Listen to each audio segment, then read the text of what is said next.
हमारे साथ अब और एक खास मेहमान जुड़े हैं। विजय शेखर शर्मा हमारे साथ जुड़े हैं फ्रॉम पेटीएम। के मिस्त्री जी हमारे साथ बने हुए हैं, मोतीलाल ओसवाल जी हमारे साथ बने हुए हैं, obviously we have Mister Pashupati Advani and Mister Dilip Bhatt as well as Rahul Arora. लेकिन मिस्टर मिस्त्री, पहले मैं आपसे क्विकली जानना चाहूंगा, क्या ये प्रो ग्रोथ बजट है? Because only then markets can also sustain. मेरे हिसाब से तो it is definitely a pro growth budget. As I mentioned earlier, there is something in this budget for everyone. It is also an employment generation budget because there are incentives given for affordable housing, and housing is a huge employment generator. The other positive of the budget is that the fiscal deficit has been kept, has not been significantly breached. Against a target of 3, it is 3.2, which is a slight breach, but that was expected under the circumstances. Some people were expecting 3.4 and 3.5, which would have been very disappointing to the market. So 3.2 is perfectly fine and understandable in the present circumstances. The other thing the finance minister said is that the borrowing program of the government is lesser. So if the borrowing program is lesser, then effectively it will push, you'll start seeing bond yields come down. I don't know what has happened after the announcement, but my expectation is that bond yields will come down. So all in all, I think it's a very, very fair, a very, very balanced budget. It's got something in it for all sectors. There has been a great amount of fiscal prudence also under the circumstances. And the announcement by the finance minister about the number of people who pay taxes was, I think, completely astonishing. Only 23 odd lakh people declare an income of more than 10 lakhs of rupees. Now, I think that is such a ridiculously low number that hopefully the demonetization process, that number will over time go much, much higher. Absolutely. चलिए mister मिस्त्री, बहुत बहुत शुक्रिया हमारे साथ इस बातचीत में शामिल होने के लिए। Appreciate your time. Motilal ji, मैं आपके पास आ रहा हूँ, लेकिन उससे पहले एक सवाल मैं मिस्टर विजय शेखर शर्मा से लेना चाहूँगा फ्रॉम पेटीएम। विजय जी, आपसे जब मेरी बात हुई थी बजट से पहले, आपने उम्मीद की थी कि there will be a road map for cashless digital economy in this budget. क्या ये हुआ है इस बजट में? जी हाँ, बिल्कुल। ये बिल्कुल ही जैसे पिछले साल का बजट स्टार्टअप के लिए एक बोनांजा लाया था, इस साल का बजट डिजिटल इकोनॉमी के लिए बोनांजा लाया है। और सरकार ने बहुत ही क्लियरली आर्टिकुलेट कर दिया है कि हम ज़्यादा से ज़्यादा डिजिटल ट्रांजैक्शन चाहते हैं, ज़्यादा से ज़्यादा दुकानदार को डिजिटली पेमेंट लेंगे। हमारे को पॉस मशीन्स, आईआरएस स्कैनर और आधार पे इनेबल करने वाली जो डोंगल्स हैं, सबके ऊपर से ड्यूटी हटाना, कम करना।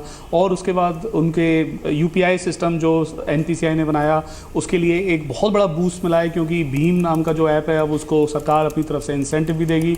तो ये बहुत ही क्लियरली एक डायरेक्शन ये रही है सरकार की इस समय कि जो 68% कैश में हमारे ट्रांजैक्शन रहे हैं देश में, उनको कैसे हम सस्टेनेबली एंड स्टेबली नीचे करते जाएं।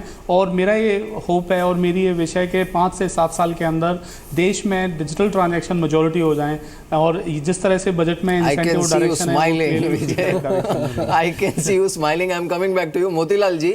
ये जो एक मूव सरकार ने अनाउंस किया है कि जो रेलवेज की जो सब्सिडरीज हैं, जैसे आईआरसीटीसी है, आईआरएफसी है, इरकॉन है, इनकी लिस्टिंग होगी, सारी ओएमसी इसको मर्ज करके there will be a mega oil marketing company public sector unit की जो बनाई जाएगी, and government will continue to divest through ETF. इन मूव्स को आप इक्विटी मार्केट के लिए कैसा देख रहे हैं?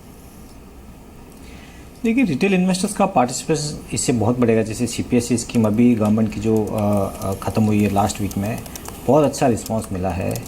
सो डेफिनेटली मार्केट्स में रिटेल पार्टिसिपेशन बढ़ेगा। और जो पब्लिक सेक्टर कंपनी की ज़्यादा लिस्टिंग होती है या कंसोलिडेशन होता है, तो उनका फ़ायदा डेफिनेटली पब्लिक सेक्टर्स को हो जाए। देखिए, ऑयल मार्केटिंग कंपनीज मुझे लग रहा है कि वैसे भी बहुत अच्छा कर रही है with lower price, lower oil price and lot of efficiencies coming out और सब्सिडी स्कीम जाने से। सो कंसोलिडेशन डेफिनेटली अच्छा है। मुझे लगता है कि बैंकिंग सेक्टर में या आई द बैंकिंग सेक्टर में भी ऐसे कुछ consolidation I am sure it will happen in the time to come. So market के लिए आई थिंक वॉल्यूम डेफिनेटली बहुत एक्सपांस होंगे, क्योंकि नई कंपनियाँ आएगी, नए ETFs आएंगे, नई CPSE स्कीम्स आएगी।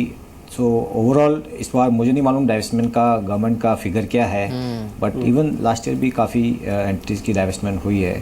सो आई थिंक ओवरऑल मार्केट्स के लिए तो डेफिनेटली एक बहुत अच्छा है, नए लोगों को लाने का जरिया है। और जैसे मैंने पहले भी बताया कि tax long term capital gain tax को छुआ नहीं है, तो वो भी एक बहुत बड़ा एक जो फियर था वो मार्केट का ख़त्म हो गया है। ठीक है।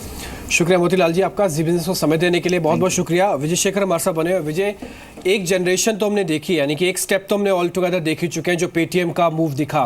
अब आप भी कह रहे हैं कि जो अनाउंसमेंट हुई है बजट के अंदर, एक्सपेक्टेड है, मान के चलें कि अब सेकंड जनरेशन डिजिटाइजेशन के साथ शुरू हो रही है, डिजिटल इंडिया हो गया अब। बिल्कुल बिल्कुल बिल्कुल। देखिए, सरकार ने, अगर आप देखें तो भीम जो ऐप है, पहले हम देखते हैं कि एनपीसीआई ने पेमेंट सिस्टम बनाए इस देश में, और रूपे बना और यूपीआई बना, आईएमपीएस बना। अब यूपीआई, जैसे हमने देखा पिछले 2-3 महीने में बहुत ही इनक्रेडिबल लीप्स लेके बढ़ा जब भीम लॉन्च हुआ। तो भीम जो है वो एक क्रिटिकल प्लेटफॉर्म बन गया है अब सरकार के लिए और देश के लिए, जिसमें कि उसको यूज़ करके कंज्यूमर, ग्राहक लोग और दुकानदार लोग अपना पेमेंट का लेन देन कर सकते हैं। इससे ओवरऑल डिजिटल का बहुत बढ़ावा मिलेगा। और देखिए, एक और बात यहाँ पे और देखी कि सरकार ने कहा कि अगर आप डिजिटल से पेमेंट ले रहे हैं तो हम आपसे कम टैक्स लेंगे। तो वो दुकानदारों से भी कहना चाह रहे हैं कि देखिए, आप डिजिटल तरीके से पेमेंट लीजिए, हम आपसे कम टैक्स लेंगे। और इसके अलावा हमने ये भी देखा कि जितने जो ग्राहक लोग हैं, कंज्यूमर लोग हैं, उनको इनकम के अंदर भी हमने टैक्स डिक्लेरेशन की लिमिट बढ़ा दी है कि आप अगर अपनी इनकम डालेंगे तो हम 5 लाख रुपए तक आपको कम ही टैक्स लेंगे। तो ये देखिए, ओवरऑल अगर देखिए तो सरकार ये चाह रही है और क्लियरली अच्छी डायरेक्शन में जा रही है कि फॉर्मल इकोनॉमी की तरफ आते हैं, इनफॉर्मल इकोनॉमी से फॉर्मल इकोनॉमी की तरफ आते हैं, बैंक अकाउंट खोलते हैं, डिजिटल ट्रांजैक्शन करते हैं, जिससे एक टैक्स नेट बेस जरूर बढ़े इस देश का। हमने ये बात देखी फाइनेंस मिनिस्टर की स्पीच में, कितने कम लोग इस सारे देश की खर्चे का बोझ उठा रहे हैं। इसके अलावा हमने डायरेक्ट और इनडायरेक्ट टैक्सेस का मिक्स देखा है। तो ये मतलब करेक्ट डायरेक्शन में जरूर जा रहे हैं हम लोग। ऑब्वियसली मुझे तो बहुत ही सही लगा, बहुत ही बैलेंस और करेक्ट डायरेक्शन की तरफ लगा ये बजट। बिल्कुल। I am coming back to, हमारे साथ अब मधुसूदन केला जुड़े हैं रिलायंस कैपिटल से। मधु, बहुत बहुत स्वागत है आपका और शुक्रिया हमारे साथ देश के नंबर 1 बिजनेस चैनल में शामिल होने के लिए।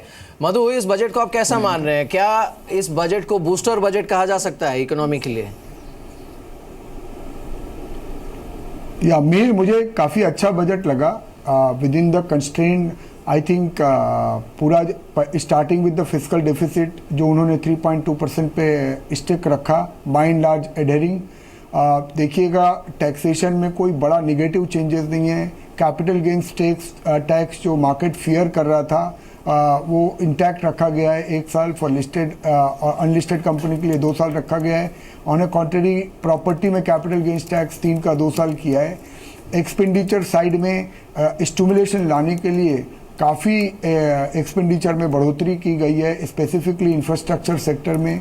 अगर आप देखिए, वाइड रेंजिंग निटिग्रिटी काफ़ी अच्छी है। अगर फार्मर एग्रीकल्चर और फार्म सेक्टर के लिए देखें तो वहाँ पे 5,000 करोड़ का प्रोविज़न है for the drip irrigation scheme, 8,000 crore का प्रोविज़न है for dairy scheme. So and अगर उसके बाद अगर देखिए आप, रूरल सेक्टर के लिए भी, हाउसिंग सेक्टर के लिए बड़े सारे इंसेंटिव दिए हैं इस बजट में।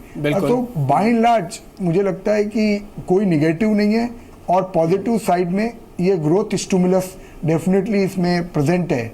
और कुछ जो चीज़ें क्वालिटेटिव है, जैसे पॉलिटिकल फंडिंग है जो 60-70 साल से इस देश में कभी एड्रेस नहीं किया गया, उसको भी इस बजट ने एड्रेस किया है। तो और एक जो अनसर्टेनिटी फॉरेन इन्वेस्टर्स के लिए बनी हुई थी वो भी एड्रेस हो गई, जिसका काफ़ी घबराहट थी मार्केट में 1-1.5 महीना पहले।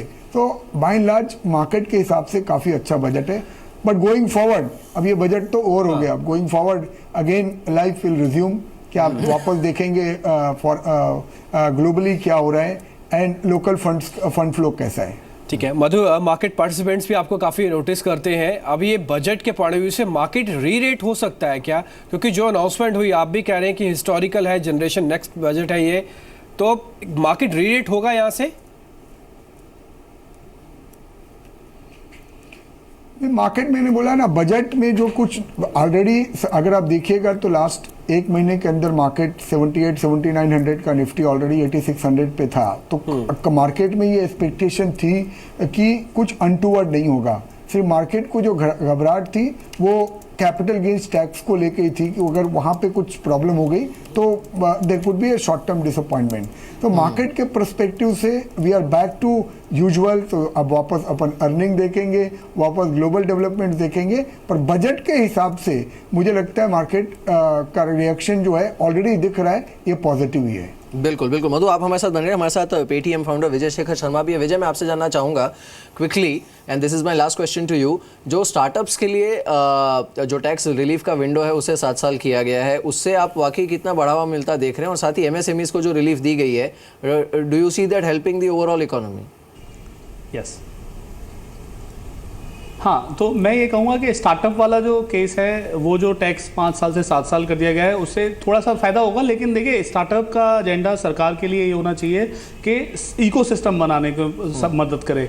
ये जो इंसेंटिव स्कीम्स आई स्टार्टअप के लिए बहुत अच्छी हैं, पॉजिटिव हैं, लेकिन इनकी बहुत ज़्यादा लोग यूज़ नहीं कर पाए और स्टार्टअप की अपनी अपनी सिचुएशंस हैं। तो स्टार्टअप के मामले में तो बहुत ज़्यादा एक्स्ट्रा नहीं डाला गया, लेकिन ऑप्टिमम हम पहले से देख रखा है। एसएमईज और एमएसएमईज के लिए जो करा है वो बहुत ही लाभदायक है। देखिए मुद्रा स्कीम में जो एक्स्ट्रा अलोकेशन करी गई है, और जैसा हमने अभी बात करी थी हाउसिंग सेक्टर और डेयरी और फार्मिंग सेक्टर, इससे जो छोटी छोटी कंपनियां हैं जिनको कि सस्टेनेबल कैपिटल मिलेगी और ग्रोथ मिलेगी, उससे जो जॉब क्रिएशन होगा वो बहुत जरूरी है हमारे देश के लिए। सो एमएसएमई और एसएमई सेक्टर के लिए जो बूस्ट क्रेडिट में करा गया है, और इसके अलावा डिजिटल ट्रांजैक्शन लेड क्रेडिट करने की बात करी गई है, और इसके अलावा डिफरेंट सेक्टर्स में एक्स्ट्रा इंसेंटिव कंज्यूमर्स को दिए गए हैं, जैसे कि अगर हाउसिंग खरीदें तो आपको मिलेगा।